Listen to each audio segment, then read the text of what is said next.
يا رسول الله يا إفاء لما ربيع الأول بليك الألما إفان قبسي فمي مسلم هندما شيطان رفتي أجبؤون أما دبين كوني دقا آلمتوهما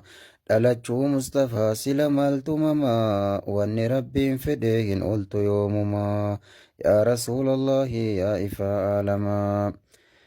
Addunyaan faayamtee ergamuu Mustafaan jaboo rakkatanii haa badduu hiyyummaan rahmata addunyaa ittiin jedhe moolaan abbaa miskiinatii bakka gahan cufaa of gadi qabanii kunuunsan sahaabaa yaa rasuulallahi yaa ifaa alamaa waa himamee dhumaa wan abbaa qaasimaa faaya rabbiin uumee caalchisee hundumaa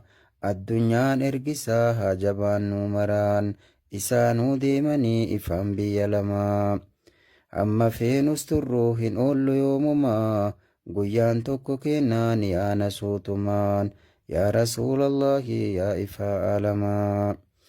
jaalala mustafaa geetamatuu himaa ufii isaa faarsee mul'isee alamaa warri rasuul mormuu akkaatama maraan maaltu isaa hafee hubadhaa yaa jamaa kanumarraa darbee gariin ilma namaa warra nabiin faarsuu abaara yoomumaa shari'aan qaraanee yoo tahes irrumaa isaan dubbatanii dhufuu jara kanaa sanumatuu gahee xiinxalaa yaa namaa sanumatuu gahee xiinxalaa yaa namaa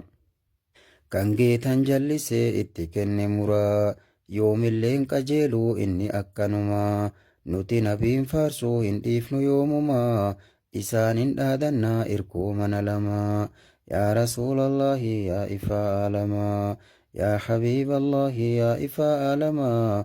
isaanin dhaadannaa irkuu mana lamaa isiniin dhaadannaa irkuu mana lamaa